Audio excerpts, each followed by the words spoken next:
Hey folks, welcome to Market Intraday Analysis by InTheMoneyStocks.com, your leaders in pure technical analysis, avoiding all that Wall Street hype. Today, Friday, January 15th, 2010. Well, a debacle on Wall Street today, folks, as the markets are getting smacked. Dow is down 132 points, or 1.25%. The Nasdaq is down 32 points, down 1.4%, and the S&P 500 is down 15.5 points, or 1.3%. So some big falls across the board here on the stocks, on the markets today. What is the key catalyst? Obviously, for the most part, we've heard about it already. We know Intel came out with earnings after the bell yesterday, and JP Chase came out with earnings today. Now, I want to dissect Intel a little bit here. Let's bring up the chart, folks. What do we know about Intel? Well, Intel initially, after earnings were released, spiked higher after hours. However, throughout after hours, as the premium subscribers know, and I was giving them updates live in the video as that was going on, Intel started to fade. What do we know about fading? Well, fading occurs when a stock beats earnings and it moves up right away on light volume after hours. But as people understand it and analyze it, they start to say, wait a minute, the stock price is already up very high. It's gained a lot in the last week or two.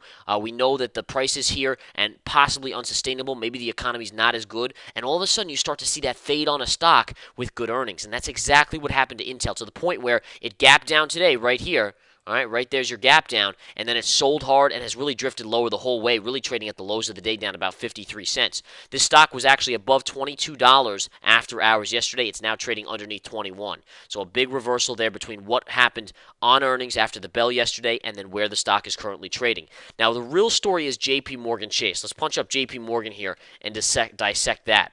JP Chase released earnings this morning. They beat on earnings estimates. But again, the key was they missed on revenues. Revenues came in light. And the big surprise was that credit card losses and defaults still continuing to really climb.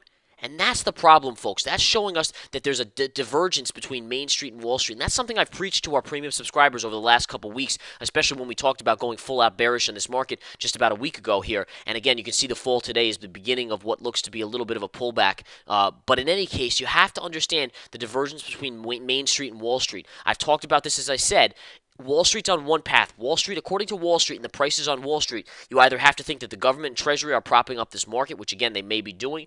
If not that, then you have to say people just have no clue on Wall Street what is going on Main Street. Today, a little reality check with the JP Morgan earnings. Now, why is JP Morgan a good reality check? Well, because they deal directly with the public. They deal with loan losses, credit card losses, defaults, you name it. They're going to be a good barometer of how Main Street is doing.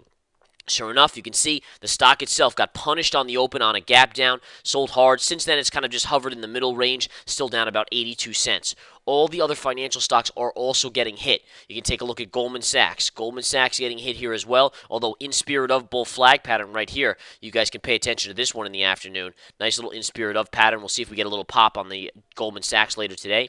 Wells Fargo is down $1 on the day, right at the lows of the day. Morgan Stanley is down 86 cents, a little bit off the lows of the day right there. But nonetheless, the financials are really leading this market to the downside. Technology overall is mixed. You have Baidu still flattish. Again, the whole issue with Google pulling out of China, possibly in February, is keeping that stock strong. Aside from that, everything else is pretty much flat to lower. Amazon is flat. I'll bring up that chart here quickly. Let's take a look at Amazon.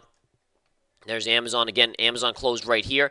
Look at where it's trading. So Amazon, even with this sharp loss in the markets, is not trading down that much. Research in Motion just down 21 cents. That's also a very nice day considering how much the markets are down. The big losses actually are more so on Apple Computer. You can see right there off a little bit of support. If I scan back on the charts, you can see right from the pivot low on the 12th, that's that pivot low. That's exactly what you're getting the bounce today off of here. And the bounce here, now you're getting a little bit of a pullback. Could be an in spirit of bull flag pullback. Maybe a little bit of a pop into the close. In addition, Google is also trading to the downside, down about $8. Looking at this intraday chart, you can see another very nice bounce on this technology stock. And the question would be, well, why did it bounce there? To analyze that, let's go to the 60-minute. 60-minute, let's take a look. Well, you have a little bit of support coming right in here, as you can see, but nothing major at that point. What I want to do next is scan back here a little bit. Let's see if we can't analyze anything different. I think I see the key here. See this gap right here? See this low pivot right here? Let's put that in right at this low pivot right here. Hit this low as well, right going back to the December 12th or so. And look at that, right into the lows of the day, and that's where you're getting your bounce. So again, you can see there's always a reason why there's a bounce on the market. You just have to scan back to see exactly where the support and resistance levels are. That's some stuff we teach in the research center as well as in the intraday stock chat. Now let's go back to the SPY and see what's going on here on an intraday basis. I want to cover a lot of different things. Before I get into some analysis here, I just want to remind you all the bonus hidden gem play is going to be out on Tuesday. The markets are closed Monday for the Martin Luther King holiday. Tuesday, the hidden gem will be released in the first hour of trading. All right, the first hour of trading hidden gem will be released to the Premium Research Center subscribers. If you want to join that, you can sign up on any Research Center page. You get everything included underneath the Research Center. All right, now a couple other things to go over. First of all, last year, 2009, the average hidden gem returned 129%. So far, first 2 days of the first hidden gem I released in January, up 45%. Still looks extremely hot and good for future gains as well. But 45% in 2 days, not too shabby. All right. In addition, what I just want to remind you is as well, we have the webinar coming up a week from Saturday. That's the methodology webinar. We go over count systems. We go over all the key stuff that has really enabled us to know exactly when a candle is going to roll over, when it's going to pop, the patterns, you name it, it's all in there. And that's why you need to take it. In addition, we're offering a discount. You have a friend join with you, and you get each a $50 refund on that webinar. All right, now looking at the spiders, why do you think we bounced here? Again, all these lines, I want to make this clear, all these lines were in the nightly video last night. I gave them all to the premium subscribers, all the key lines. What's key about this, you see these two lines here and these two lines here? Look at how the market consolidated on top of this before rolling through it, and then look at how it pierced, went to the lower level right here at 113.20, and then got a bounce, and this upper pink line, you never got to close below.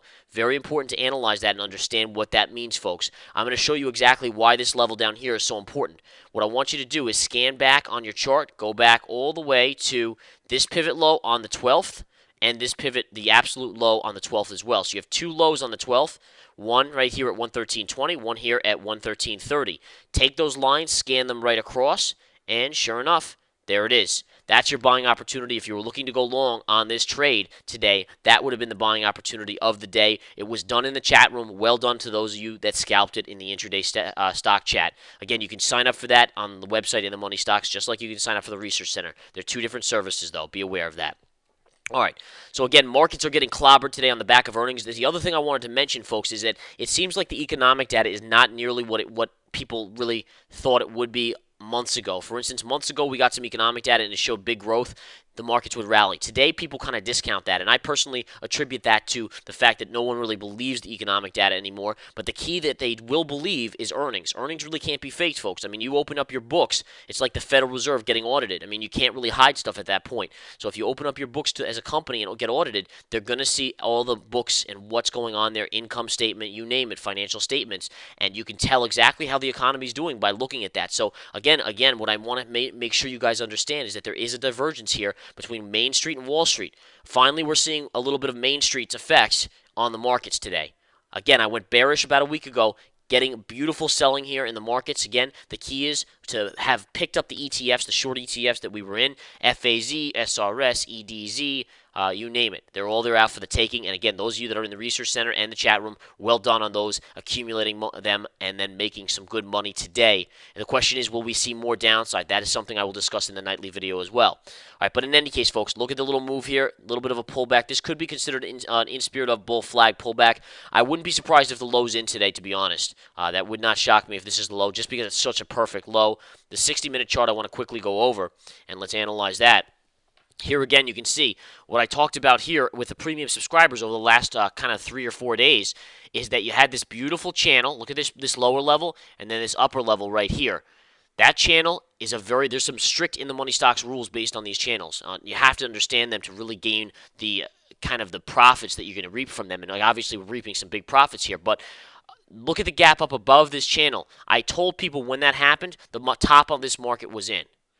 Sure enough, you double topped, and look at that pullback. All right, so that was number one call. Secondly, I said there's an 85% chance that when you gap above a channel like this, one line, two lines, this channel, you will come back inside of that. 85% chance, what happens? Come right back in. You get below it, you break down. Where do you go? To this yellow line. This yellow line, if you're interested to see where that comes from, you can scan all the way back to 12/18, December 18th. You take that low, scan it back even more so right here through the low on the 31st, and sure enough, just take it all the way to current time, and look at that. Bam. Today, we actually finally broke through that. That's a big deal. But you can see a few days ago, we did not break through it, and we bounced right off, and you got back inside the channel. Now, once you got back inside the channel, what I said to the premium subscribers last night, I said, guys, there's another 75% chance, and this is the odds based on our calculations, that you will break down through that channel, and sure enough, what happens? Bam. Comes right back in, takes out the yellow line. Where do we go? Double bottom from the 12th right here. Also triple bottom if you want to make a case for it from the 7th of January. 1, 2, 3. There's a bounce. All right. So that's where we currently hold. The other thing I did mention to premium subscribers last night, which was a key call, was there was an M pattern possibility here, and I thought there was a highly likelihood play here of it playing out. You want to see the M pattern? Take a look. This is how it looked yesterday. You only had the move up to a double top. I said, guys, I think this M pattern might form. Guess what today? There's your M pattern. Now, what could you be getting here? Possibly an A pattern, folks. So watch that A pattern. It is a possibility. But again, these are all amazing calls. The hot charts and alerts, pro trader watch list, nightly videos, market reports, all that stuff is of a huge asset. Again, you want to get a hold of that in the research center, folks. I can't tell you how many emails flood in. You guys can go to the testimonial page and see them yourselves. The emails that flood in about the profits people